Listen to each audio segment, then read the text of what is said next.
Merci à notre ami Sergueï Lavrov pour la considération, le respect, mais aussi pour tous les mots aimables qui viennent d'être prononcés à l'endroit de la Confédération des États du Sahel et sur les développements qui concernent en particulier le drapeau. Je pense que nous sommes tout à fait en phase avec cela. Je voudrais, au nom de mes collègues, Yahou Sangaré, ministre des Affaires étrangères de la République du Niger, et aussi Karamogo Jean-Marie Traoré, ministre des Affaires étrangères de la République, du Burkina Faso, partager avec vous quelques conclusions de l'échange très enrichissant que nous venons d'avoir avec notre collègue et ami Sergueï Lavrov dans la première rencontre AES-Russie qui se tient ici à Moscou. Je voudrais pouvoir décliner les conclusions de nos travaux en 4 points essentiels. Le premier point qu'il faut retenir, c'est que la Russie est un allié de la Confédération des États du Sahel, avec laquelle elle partage une vision commune dans un certain nombre de domaines. Donc, il s'agit pour nous d'une première consultation politique avec un partenaire à l'extérieur de la Confédération des États du Sahel, ce qui signifie que nous partageons beaucoup de valeurs communes que vous avez déjà déclinées, et aussi que plus qu'un partenaire, la Russie est aujourd'hui un allié sincère, mais un allié constant qui a toujours été aux côtés de nos pays depuis leurs indépendances respectives. Mais aussi, notre présence aujourd'hui aussi à Moscou, c'est le témoignage du fait que la Russie a été le premier pays à reconnaître la Confédération des États du Sahel presque une semaine après sa création. Nous avons été aussi heureux d'accueillir dans notre région une visite de 3 pays par le vice-ministre russe des Affaires étrangères, qui a été aussi un moment extrêmement important d'engager un dialogue politique sur des questions de sécurité comme sur les questions de développement. Pour nos pays, son Excellence le président Traoré du Burkina Faso, comme le général d'armée Abdourahmane Tchani de la République du Niger, comme le général d'armée Assimi Goïta du Mali, en conjonction avec son Excellence le président Vladimir Poutine, mettent aujourd'hui l'intérêt de leur population au cœur de leurs actions.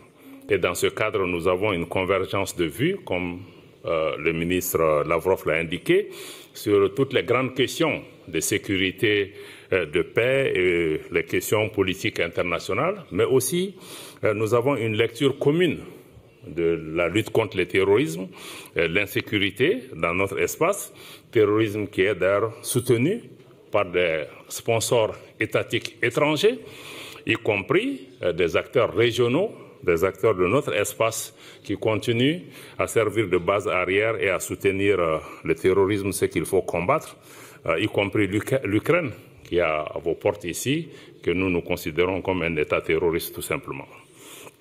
Pour nous, avec la Russie, naturellement, nous mettons au cœur de notre action le respect de la souveraineté de nos pays, le respect de nos choix stratégiques, mais aussi la préservation des intérêts vitaux de nos populations.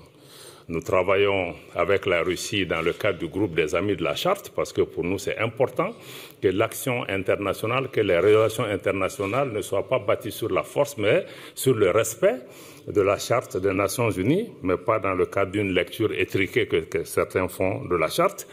L'AES et la Russie aussi s'opposent aux mesures de sanctions, à la politique des sanctions, en particulier les mesures unilatérales coercitives qui sont prises par certains États pour nous obliger à changer nos orientations et nos choix politiques. Nous nous y opposons. Nous nous opposons également avec la Russie à l'ingérence dans les affaires intérieures des pays. Et par-dessus tout, vu notre expérience, nous travaillons avec la Russie pour nous opposer à toutes les politiques néocoloniales, les politiques d'assujettissement et de domination, de contrôle de nos pays par d'anciennes puissances coloniales qui veulent maintenir leur emprise sur nos pays et nous empêcher de faire des choix politiques ou économiques au bénéfice de nos populations. Ça, c'est du point de vue du partage de la vision commune des valeurs et des principes. Le deuxième point de conclusion, c'est que nous avons échangé avec nos partenaires russes sur les avancées de la construction confédérale, de la mise en place de l'Alliance des États du Sahel, et des progrès considérables ont été menés en 8 mois de mise en place de cette confédération qui est bâtie sur 3 piliers, la défense et la sécurité, le pilier diplomatie et le pilier développement. Sur le pilier défense et sécurité, pour lequel la Russie est un partenaire stratégique important, aujourd'hui, nos unités travaillent dans le cadre d'opérations conjointes entre les 3 pays qui donnent des résultats considérables sur le terrain, avec la neutralisation de beaucoup de groupes terroristes, dont certains se sont rendus aux autorités.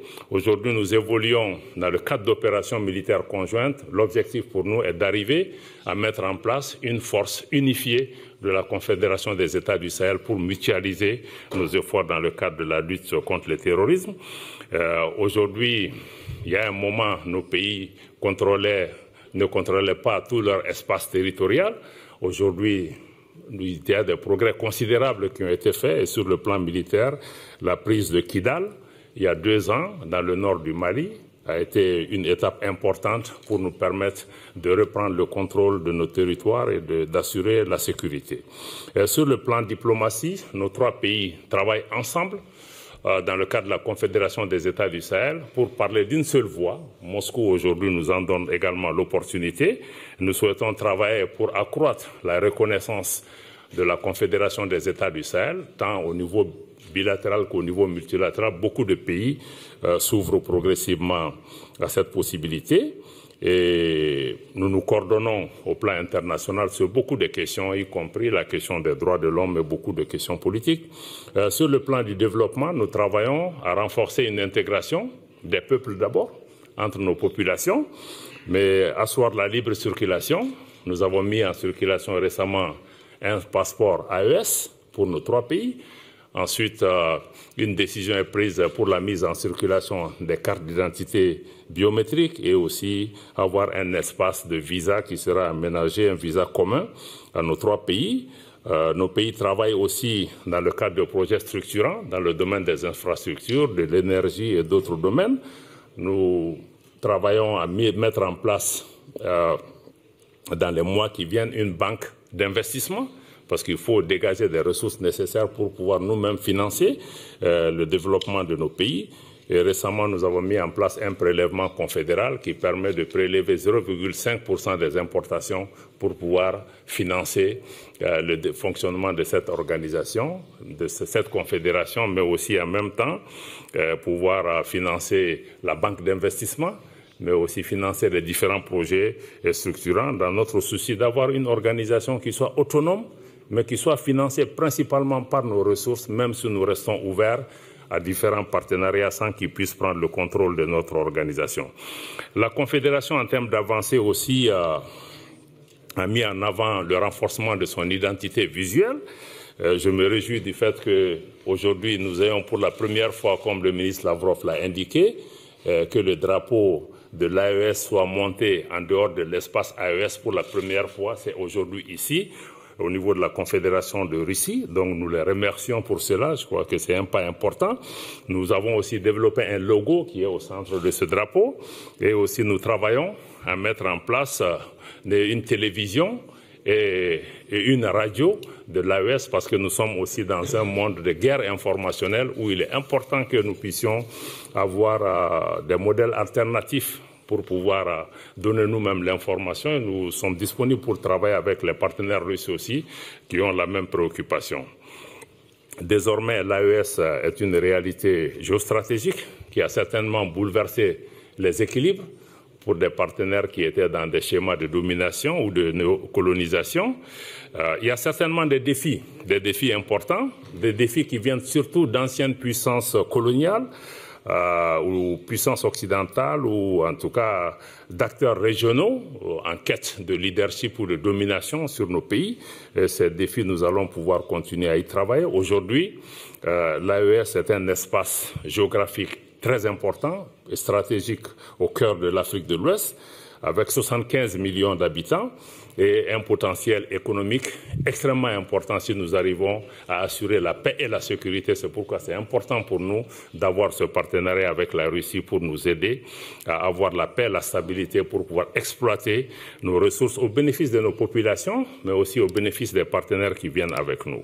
Le troisième point de conclusion majeur de nos échanges, c'est comme je l'ai dit, la Russie nous a réitéré sa volonté de rester à nos côtés en tant que partenaire sincère, constant, et de maintenir une lecture objective de la situation de nos pays, et aussi de continuer à soutenir nos pays sur la scène internationale, comme nous nous sommes engagés aussi à travailler pour apporter notre appui à la Russie chaque fois que cela est demandé. Nous saluons la résilience du peuple russe et aussi, je voudrais rappeler notre engagement commun à redoubler nos efforts dans le cadre de la lutte contre le terrorisme, contre les terroristes et contre les sponsors étatiques des groupes terroristes, comme l'Ukraine, comme je l'ai indiqué, qui est aussi un des sponsors du terrorisme et qui doit être traité comme tel.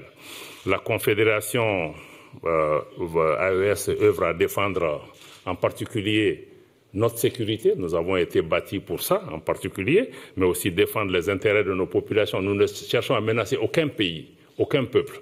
Nous voulons juste défendre nos intérêts. Comme je l'ai dit, il y a des opportunités économiques qui existent.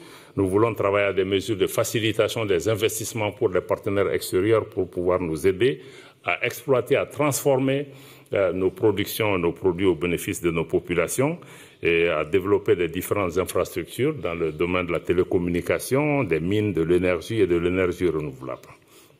Enfin, en termes de perspective, comme quatrième point, nous sommes convenus, la partie russe avec le ministre Lavrov et nous-mêmes, d'institutionnaliser ce mécanisme de consultation AES-Russie et que la prochaine session de ces consultations se tienne dans l'espace AES et que ces rencontres se tiennent alternativement en Russie et dans l'espace AES.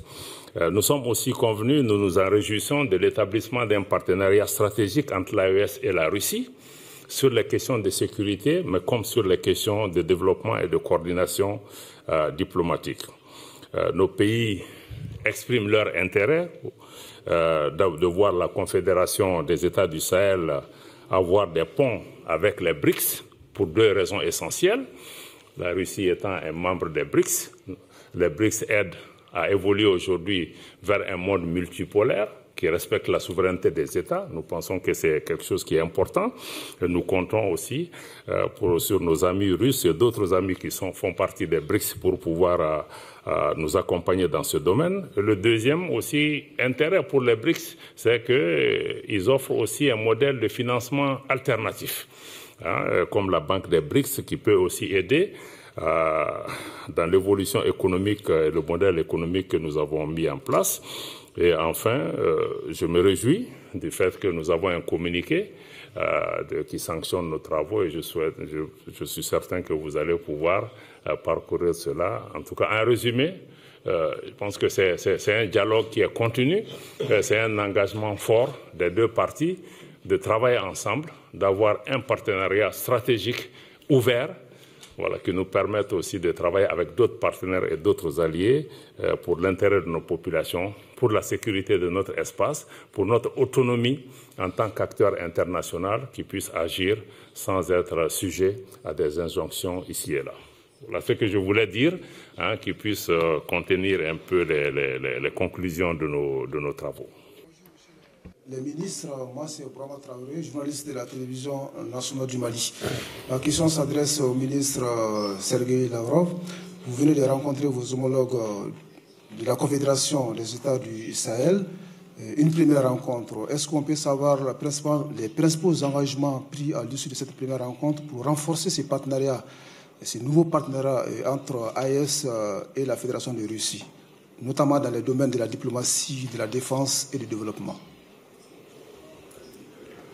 Comme j'ai déjà dit, nous avons approuvé le communiqué et très prochainement, il sera diffusé.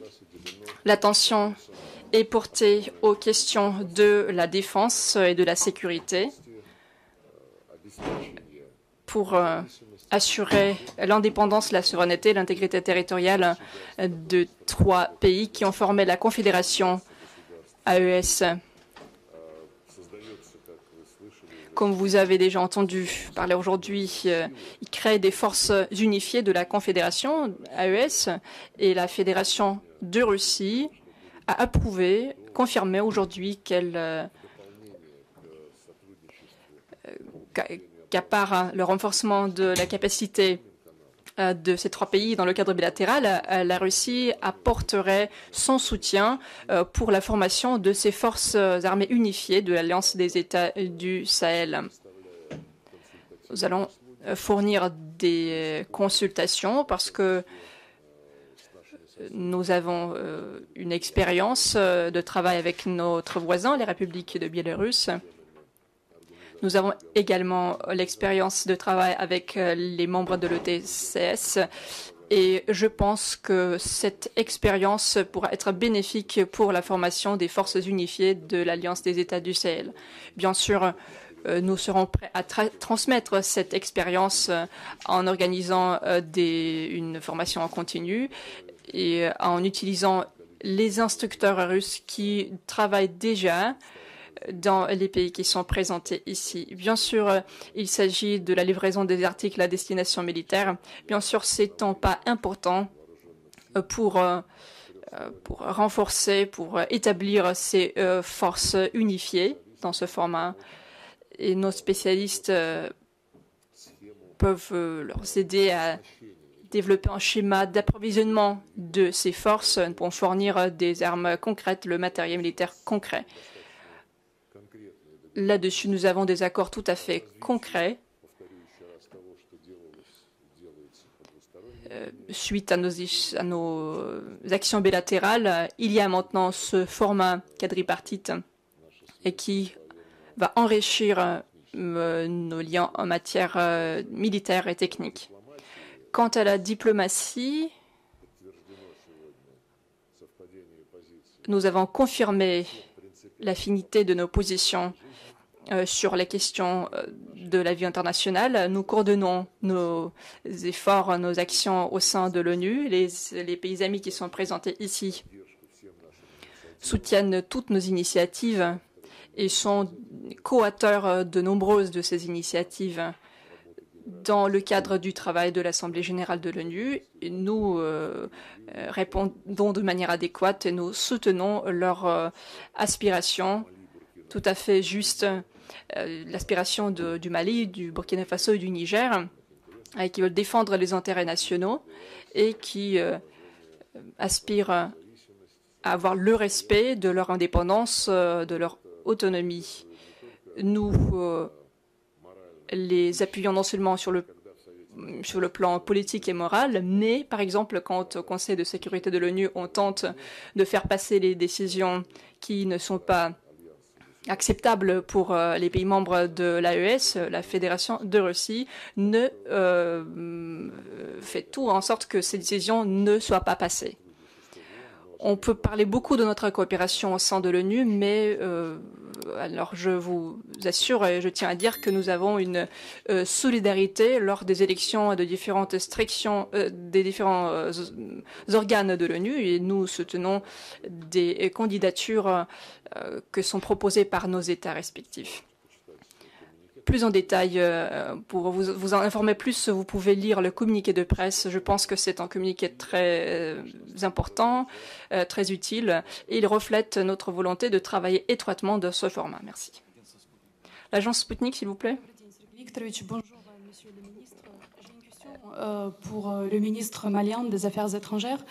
Monsieur Abdoulaye Diop, Votre Excellence, récemment, les pays de l'AES ont l'un après l'autre tourné le dos à l'Organisation internationale de la francophonie. Pourriez-vous dire quelles en sont les raisons principales et comment voyez-vous désormais le futur linguistique pour l'Alliance? Merci. Le futur linguistique de l'Alliance n'a aucun problème. Parce que nos pays, nous parlions déjà nos langues nationales et nous allons continuer à travailler pour promouvoir nos langues nationales. Pour revenir à votre question en ce qui concerne l'Organisation internationale de la francophonie, Je dois rappeler que nos pays parlaient le français avant de joindre l'OIF, qui n'a été créé que dans les années 70. Mais nos pays, de façon sur le plan du principe, nous adhérons ou nous nous retirons de nos organisations en pleine souveraineté. Et quand nous adhérons aux organisations, ces organisations sont bâties sur des règles et des principes. On ne peut pas être dans des organisations, d'abord, où ces organisations de plusieurs dizaines de membres, que ce soit un pays dominant qui contrôle cette organisation. Ce n'est pas acceptable. Et qu'ensuite, nous soyons dans des organisations où il y a des règles, parce que pour ce qui concerne le cas de nos pays, qui ont été suspendus de l'OIF, sur la base des textes de l'OIF, à cause des changements politiques et institutionnels qui sont intervenus dans nos pays. Mais il y a d'autres pays qui ont connu les mêmes développements, mais qui n'ont eu il n'y a eu aucun problème. Donc pourquoi nos 3 pays sont ciblés? Parce que nous avons fait des choix qui vont à l'encontre de ces pays dominants de l'OIF. Et ceci n'est pas acceptable parce que nous sommes membres, nous payons nos contributions et nous ne pouvons pas être membres d'une organisation qui fonctionne avec à géométrie variable. Et ça ne peut pas être un cas et nous avons décidé de nous... Et puis nous ne sommes pas là pour promouvoir un pays en particulier. Donc c'est pour ces raisons que nous avons estimé que notre qualité de membre, parce que l'OIF a été créé au Niger, l'ancien président du Niger a joué un rôle fondamental pour sa création. Mais nous sommes arrivés à un moment où beaucoup d'organisations sont aujourd'hui instrumentalisées, contrôlées pour des agendas politiques de certains pays en particulier, pour essayer de sanctionner d'autres pays sur la base de considérations particulières à certains pays et non sur la base des textes. Donc, en toute souveraineté, nous nous retirons de ces organisations parce qu'elles ne travaillent plus dans le sens de l'intérêt que nous voulons. Maintenant, comme je l'ai dit, nous parlions le français avant d'intégrer l'OIF. Nous allons certainement continuer à parler le français. Mais ce que nous souhaitons par-dessus tout, c'est de pouvoir valoriser aussi nos langues nationales. Il y a des langues dans l'espace AES, comme le Djerma, le Hausa, qui est parlé entre le Mali et le Niger. Il y a le Bambara ou même le Moré, qui sont parlés par des populations à la fois au Burkina et chez nous. Donc c'est une opportunité aussi de pouvoir renforcer nos langues nationales et pouvoir renforcer notre autonomie. Voilà, ce sont ces raisons qui nous ont conduits à nous retirer de cette organisation. Et nous le ferons pour toute organisation qui sort de son mandat et qui se met à jouer la politique pour un ou deux pays.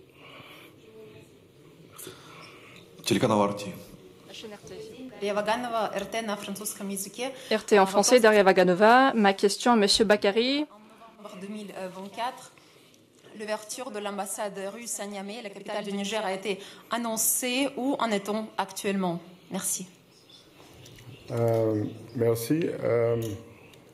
Effectivement, dans les années 70, nous avons été amenés à fermer notre ambassade à Moscou.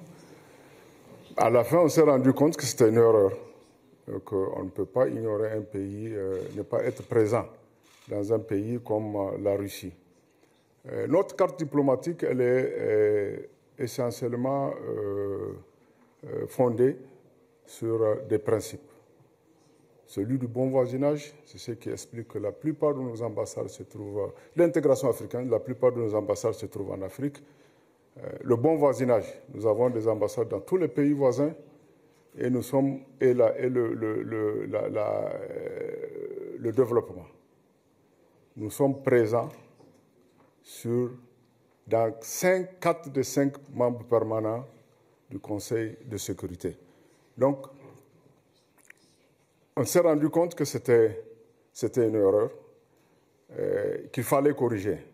La dynamique y était, mais avec les événements du 26 juillet 2023, où la Russie a apparu comme un partenaire stratégique.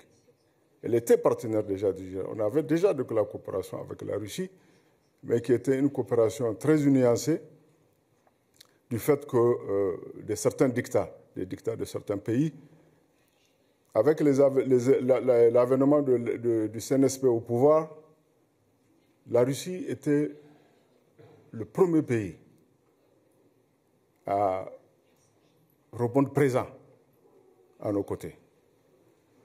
Et par la suite, à cause des défis sécuritaires et des menaces dont le Niger fait face, ce pays est resté à manquer sa disponibilité à être à nos côtés.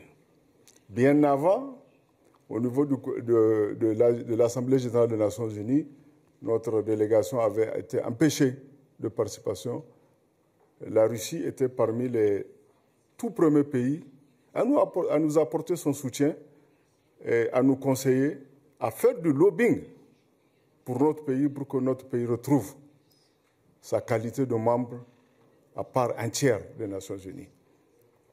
Il est donc tout à fait évident qu'avec la configuration actuelle de nos relations, parce qu'il fallait repositionner, il fallait redimensionner notre politique étrangère pour la mettre plus en cohérence avec des pays qui d'abord reconnaissent la justesse de ce que nous faisons, de ce que nous menons comme lutte, des pays qui sont prêts à traiter avec nous d'égal à égal, et des pays qui nous reconnaissent le droit de nous retrouver dans une confédération et de nous aider dans cette logique. Nous avons jugé nécessaire, plus que nécessaire d'ailleurs, d'ouvrir une ambassade ici. Et sur la base de la réciprocité, la Russie est en train de faire autant. Pour le Niger, c'est déjà effectif.